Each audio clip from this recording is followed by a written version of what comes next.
Olá, pessoal, sejam todos muito bem-vindos. Vamos agora para a última palestra dessa parte da manhã do nosso segundo dia. Aproveitem, né, bastante, anotem, tirem as suas dúvidas, deixem os seus comentários aí no chat, que os palestrantes vão estar acompanhando depois e respondendo também as suas dúvidas. E agora, para a gente poder fechar com chave de ouro essa parte da manhã do nosso segundo dia, a gente vai receber o professor Fábio Silva, que vai falar um pouquinho sobre metodologias ativas no curso de Medicina Veterinária, experiências realizadas com sucesso. Um ponto muito importante do nosso congresso aqui, que ele não é exclusivo para pessoas da área de licenciatura. Vocês podem observar que ele tem uma abordagem muito interdisciplinar. E esse é o grande objetivo das metodologias ativas: serem ajustadas, serem adaptáveis, serem possíveis de utilizar em qualquer área, em qualquer disciplina, em qualquer contexto. Então, para nós que somos educadores, isso é um motivo de muita satisfação termos aqui um conjunto de palestrantes, né, de forma tão interdisciplinar, contribuindo aí com várias experiências, várias dicas, vários insights que nós possamos utilizar no nosso dia a dia de sala de aula. Então, o professor Fábio, ele é graduado em Medicina Veterinária pela Universidade Federal Rural do Rio de Janeiro, é mestre e doutor em Ciências também pela mesma universidade e com pós-doutorado pela FAPRJ.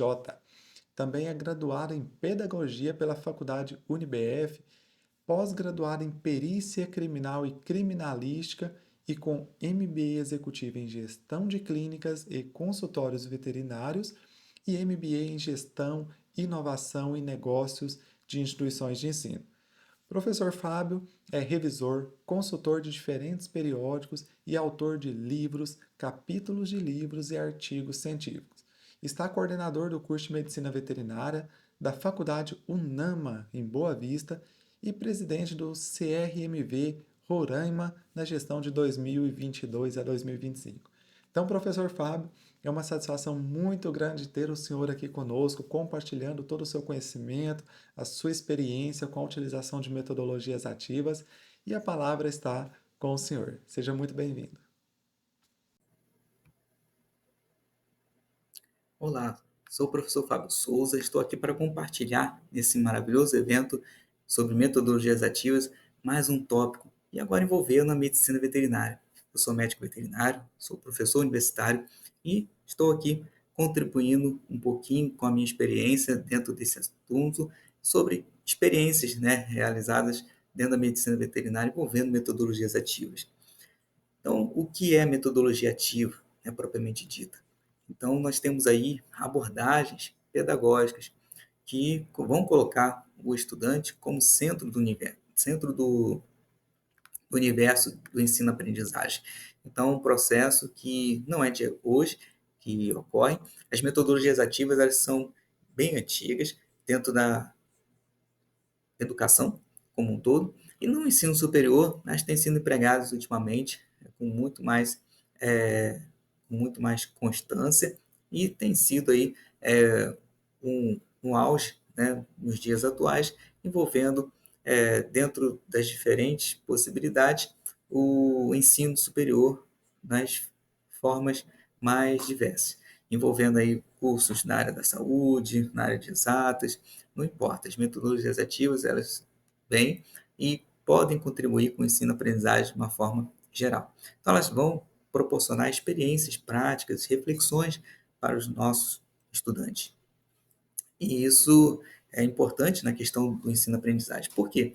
A gente vê que no ensino superior tem em função da formação, da parte formativa do indivíduo, as diversas formas de aprender. Tem a aprendizagem passiva, que envolve aí as técnicas, os meios mais tradicionais de ensino, que é a leitura, a escuta, a visualização. Então, são métodos que trazem um percentual de retenção muito baixo. Então, são técnicas que eram utilizadas com muito mais frequência no passado, ainda são utilizadas, na maioria dos lugares, porém, a gente percebe que pelos estudos essa taxa de retenção ela não traz resultados significativos para o aprendiz. E, com isso, vem a aplicação das metodologias ativas, porque a taxa de retenção ela é bem maior. Então, 95 a 70%, 70 a 95% de aprendizagem, dependendo aí do que se está fazendo. É claro que a compreensão de como funciona esse mecanismo vai fazer toda a diferença.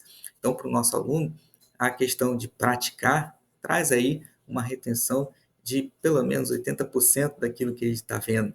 E quando ele ensina isso para um outro colega, né, para um par, isso aumenta ainda mais. Então, olha, dependendo de como é a metodologia, de como ela está sendo aplicada, as diferenças nos ganhos são enormes. Então, a importância, né, de entender como a metodologia ativa pode contribuir e facilitar a vida tanto do professor como do aluno, no sentido de trazer o resultado almejado, que é a aprendizagem e significativa. E isso está dentro das diretrizes curriculares nacionais. Então, as diretrizes curriculares, elas já, dentro da medicina veterinária, por exemplo, elas enfatizam a adoção de metodologias ativas. Então, justamente para que garanta na formação do aluno, né, a formação desse acadêmico, ele consiga ter um aprendizado integral, ou seja, desenvolver competências e habilidades. Então, não é claro, não é só com a metodologia ativas, com a metodologia ativa, mas também, né, com o conjunto de outros elementos que vão fazer a parte nesse processo de ensino-aprendizagem. A gente vai ver que é o envolvimento do docente, o envolvimento do aluno, o envolvimento da instituição. Então, é todo um conjunto aí de elementos que vão garantir o sucesso nesse processo de ensino-aprendizagem. Então, as diretrizes curriculares já trazem isso lá, nas suas normas, para a adoção do ensino superior de todo o país. Com isso, vem como desenvolver dentro de sala de aula. Aí entra a questão da participação do docente. Ele precisa estar envolvido no processo, ele precisa entender como é que isso funciona, ele precisa entender como é que funciona a cabeça do nosso aluno, né, que mudou também. Então, existe aí o perfil do discente, né, que é atual, que tem misturas hoje ocorrendo, são as gerações. Então, o docente também, além de entender daquela questão do conteúdo, entender da parte que é a competência dele, ele também precisa compreender o outro, né? Compreender o nosso aluno, que momento está aquela turma, de quais as ferramentas que ele pode utilizar dentro da sua disciplina para que ele possa trabalhar com o aluno de uma forma mais eficiente. Então, tudo isso é um contexto que o docente precisa estar preparado. Então, ele precisa entender, absorver, estar ciente e consciente de tudo isso. E vai fazer toda a diferença. Então, se o nosso docente ele não tiver engajamento, não tiver com a mente aberta para essas mudanças, então ele vai continuar lá dentro daquele processo de utilizar aquelas técnicas tradicionais que trazem pouca retenção para o nosso aluno e o final é um aprendizado com a taxa bem reduzida. E muitas vezes a insatisfação, né, do aluno com relação àquilo que ele está vendo em sala de aula.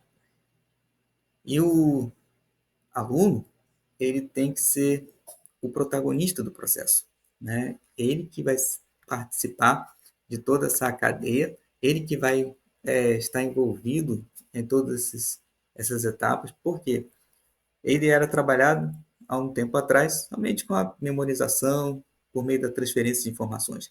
Agora não, ele precisa assumir o papel de protagonista, o papel ativo desse processo, para que ele possa desenvolver as habilidades que da análise crítica, reflexiva, né, e também aquelas outras nuances que são necessárias para a formação do indivíduo, a parte do desenvolvimento das, das habilidades humanísticas, então socioambientais, uma série de elementos que precisam ser trabalhados ao longo da formação desse, desse aluno.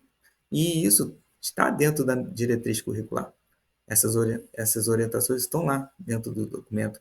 E as instituições precisam estar atentas e praticando estas questões. E como fazer isso? Né? Envolvendo docente, discente nesse processo, dando as ferramentas, dando as condições para que tudo isso possa acontecer. Mas essa consciência, primeiramente, precisa acontecer no docente e no discente, para que cada um deles compreendam como fazem parte nesse processo da formação do futuro profissional, né? Então, é uma parte bem interessante, precisa ser muito bem trabalhada, porque essa mudança de postura, ela não acontece da noite para o dia. Nós já temos aí a mudança do perfil do aluno, né? O aluno de hoje, ele é muito diferente do aluno de uns anos atrás. Então, todo esse contexto, quando vai para a sala de aula, precisa ser compreendido.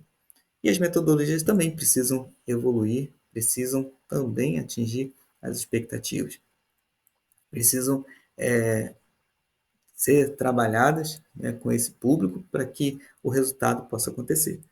E assim o docente tenha efetividade no seu trabalho, ele consiga o retorno que ele precisa. Então, com isso, esse envolvimento docente-discente, o resultado aparece. Algumas técnicas dentro da medicina veterinária podem ser empregadas, isso facilita bastante essa questão do ensino e aprendizagem. Uma delas é o estudo de caso, por exemplo. Então, o estudo de caso, ele na área da saúde, ele é muito empregado. A medicina veterinária também tem as suas aplicações e o professor, né, lançando mão desse recurso, ele consegue extrair grandes resultados dos seus alunos. Desenvolvimento de habilidades analíticas, a resolução de problemas, né, que fazem parte aí da profissão, das diferentes áreas da profissão. Só na medicina veterinária são mais de 80 ramos de atuação. Então, existe aí uma gama de possibilidades que podem ser estudadas, que podem ser trazidas das situações reais, para que o nosso aluno possa desenvolver dentro de sala de aula e aplicando a teoria que ele está estudando dentro daquele caso concreto e buscando a solução, buscando o envolvimento ali naquele contexto, a compreensão de tudo aquilo que ele está vendo em sala de aula. Então, é uma ferramenta que auxilia bastante e traz resultados aí muito interessantes. Outra estrutura também que é bem proveitosa são os mapas mentais e conceituais. Então, essas ferramentas elas ajudam aí a desenvolver a habilidade do pensamento, né, a organização dos nossos alunos. E isso é muito interessante quando se traz para as disciplinas, porque o aluno, ele no início ele estranha, mas ele compreendendo, né, sendo explicada a metodologia, sendo trabalhado com ele o fundamento, ele consegue desenvolver ótimos trabalhos, consegue compreender o assunto da melhor forma, a conexão, a ligação entre esses elementos. Então, isso facilita a compreensão dos conceitos, a compreensão das conexões, né, os resultados ali da interpretação daquele tema que foi proposto pelo professor. Então, isso é um ganho muito grande. Então, os mapas mentais, os mapas conceituais, eles incorporados dentro do dia a dia, nas diferentes disciplinas, trazem resultados muito importantes e proveitosos para o nosso aluno. Então, uma ferramenta também que a gente utiliza bastante.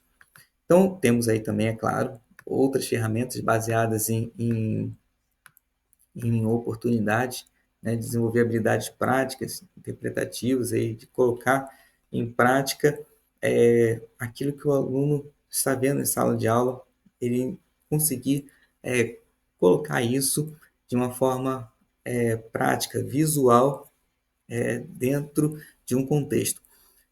E, nesse caso, utilizando modelos, por exemplo, modelos vivos, modelos também em fibra. Então, facilita demais a aplicação dessas técnicas. Então, no caso, a pintura corporal, ela facilita, né, ou em fibra, ela facilita justamente esse desenvolvimento, né, dessas atividades. E nós temos aí a oportunidade, né, do aluno trabalhar com animais vivos, equino, bovino, cão também. Então, funciona bastante. Agora, não é todo animal, né? Para aplicar essa técnica em animais vivos, aí precisa ter algumas considerações, né? O animal ser dócil, o animal ser colaborativo, ele permitir, né, que se tenha manipulação, que permita ali que possa ficar em estação, quieto, né, para que ele possa receber essa pintura. Então, é um trabalho que não é rápido, né, desenvolve ali um tempo, né, de relação do aluno com aqueles animais. Isso também é um ponto positivo, mas precisamos também observar as questões de bem-estar animal, questão de descanso, questão da hidratação, enfim, são vários elementos que entram nesse contexto. E aí, no caso as peças em fibra, elas também auxiliam bastante e substituem, né, um animal, na maioria das vezes, permitindo aí também a reprodutibilidade e o desenvolvimento dessa ação em diferentes horários, diferentes momentos, não importa ali, o modelo vai estar sempre pronto para que o aluno possa trabalhar nele. Então, isso facilita bastante. E esses modelos que nós utilizamos, eles facilitam em muito porque eles têm dois lados. Um lado é pintado para receber, né, pintado com uma tinta especial para receber ali o desenho com giz de quadro negro, né, que aí tem diversas cores, não é só branco, então isso facilita também a, o desenho, né, facilita ali a utilização para diferentes fins. Então, essa permite que o aluno possa trabalhar e também errou, pode apagar tranquilamente. Então, os modelos em fibras eles trazem um resultado muito bom.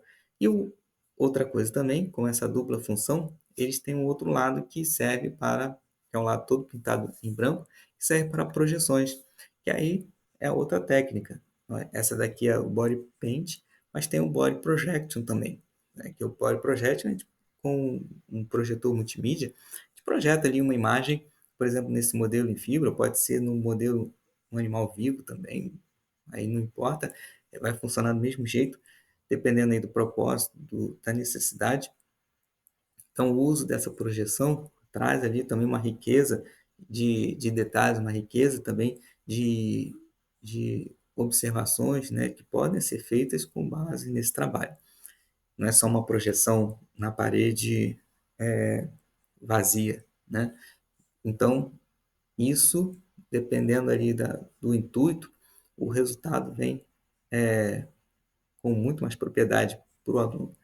Ele se apropria mais desses resultados e desse aprendizado. Então, isso facilita bastante. E no caso, por exemplo, voltando aqui para o body paint nos animais, né, como eu falei, pintar com uma tinta que não seja tóxica também é outra coisa que garante a questão do bem-estar. Então, são duas técnicas aí que podem ser utilizadas, né? O body painting, que é o que está sendo representado aqui nesse momento, e o body projection também é uma outra ferramenta que utilizamos tanto para a saúde humana, né, para as áreas da saúde que envolvem trabalho com o homem, como essa daqui na medicina veterinária.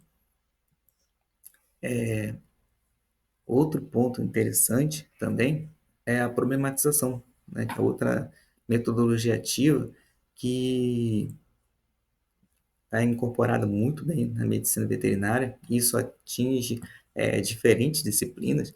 É uma metodologia que é baseada na capacidade de reflexão crítica dos alunos, né? Eles vão buscar soluções para questões complexas. Por que complexas? Porque são questões reais, são questões que ele observa fora dos muros da instituição.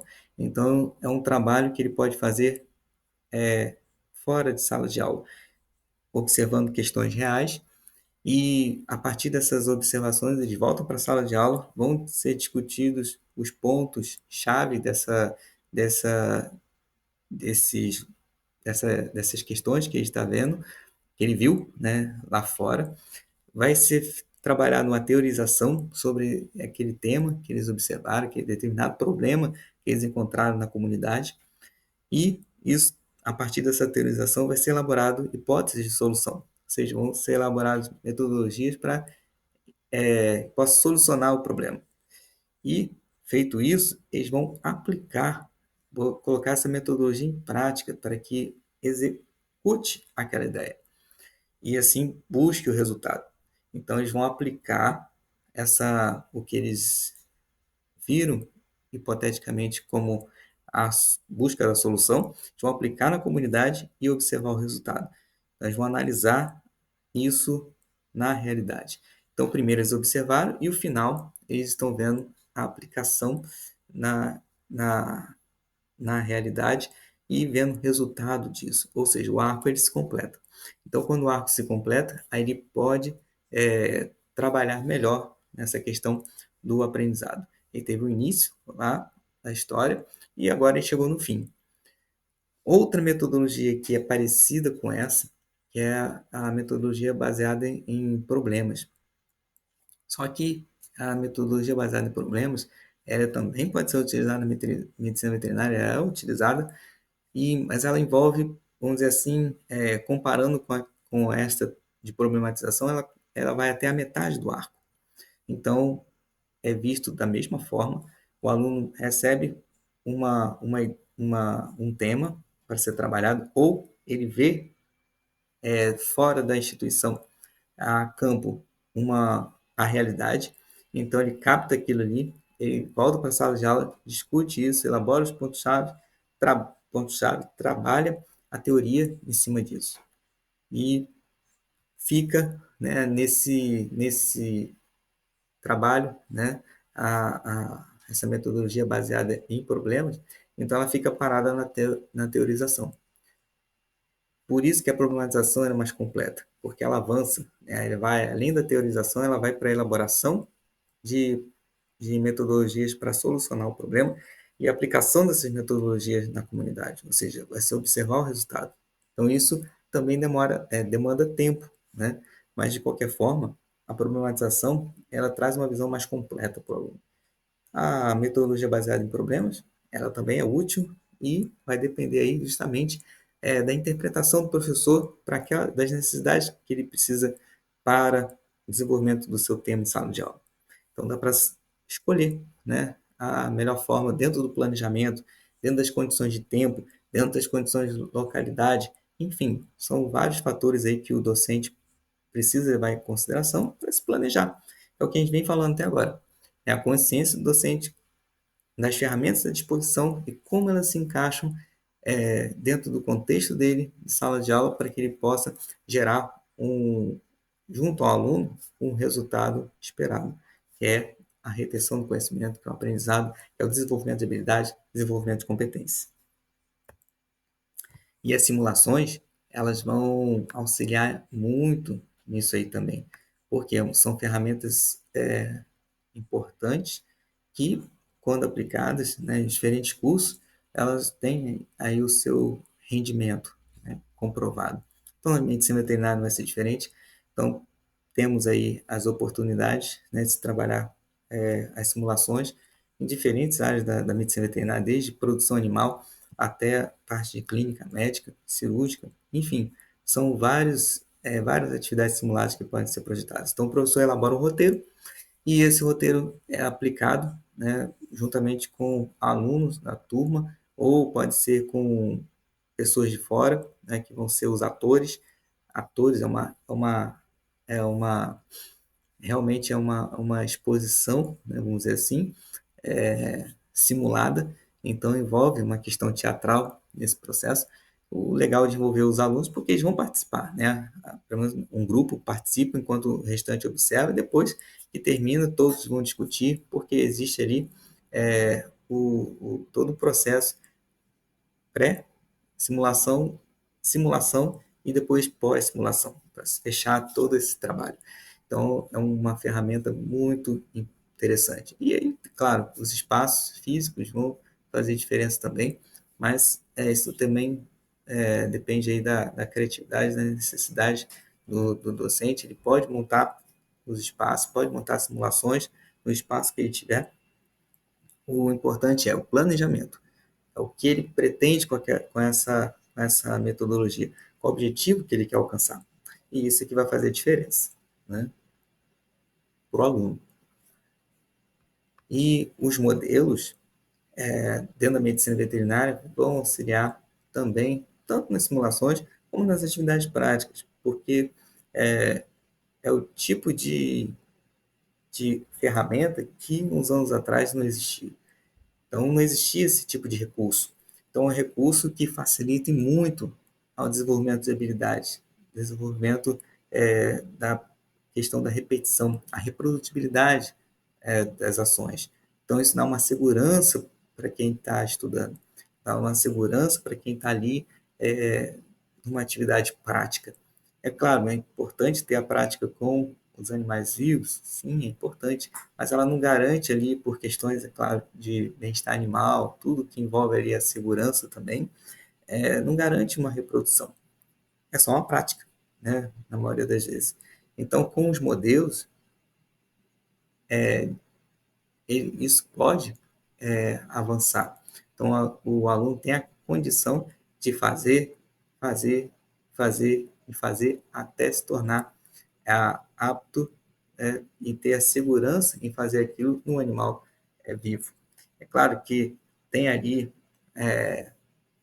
as nuances, né, as diferenças, mas é importante ter essa segurança primeiro, essa habilidade, para que depois isso fique bem mais fácil para ele executar uma atividade real. Então, os modelos de simulação têm os mais diversos, para os diferentes propósitos. Aqui nós temos exemplos para ausculta cardíaca pulmonar, para posicionamento, para diagnóstico por imagem, para coleta de sangue, né, as patas artificiais, coleta de sangue. Tem outros modelos que servem para auxiliar aí em diferentes procedimentos. Enfim, são, são investimentos importantes. E é necessário, né, lançar mão disso para que possa garantir o ensino-aprendizagem com qualidade. E a tecnologia, né, não vai ser diferente. Hoje temos aí diferentes recursos disponíveis, como os softwares 3D, facilitam demais as diferentes disciplinas dentro da medicina veterinária, anatomia, fisiologia, semiologia também, reprodução animal, biotecnologia da reprodução, enfim, são N aí possibilidades que podem ser utilizados os softwares 3D. Também existem outros softwares para produção animal, software para parte de simulação na área de produção animal, né, formulação de rações, enfim, são N propriedades que hoje estão à disposição e que fazem diferença, né, para incorporar e agregar, né, ao trabalho docente para justamente a fixação do conhecimento do nosso discente. Então, são inovações, né, que é interessante que façam parte do processo. E, com isso, né, o planejamento vai ser importante, ele vai ser fundamental para que tudo isso possa ser executado de forma a garantir o resultado final. Então, a aula precisa ser pensada, tanto a teórica como a prática. Enfim, todo o trabalho, né? Não importa ter a metodologia ativa ou cobrar que a metodologia ativa seja empregada. Ela precisa ser trabalhada com consciência, precisa ser trabalhada com responsabilidade para garantir o objetivo final, que é o aprendizado do aluno, que é o retorno para o aluno. E isso não tem preço. Então, o planejamento ele vai garantir o sucesso desse trabalho. E o professor precisa estar engajado nisso. A instituição precisa apoiar isso, porque é envolvimento com a tecnologia, envolvimento com a infraestrutura, dá condições para o docente poder ofertar trabalho, né, ao aluno, isso vai fazer toda a diferença. Então, um ambiente próprio, propício, né, para o desenvolvimento das atividades práticas, das atividades de simulação, tudo aquilo que o professor precisa executar, elaborar, organizar, ele vai encontrar dentro da sua casa, dentro da sua estrutura que a instituição oferta. Então, isso vai fazer diferença para ele também. Então, a instituição precisa entender que também ela precisa estar envolvida nesse processo.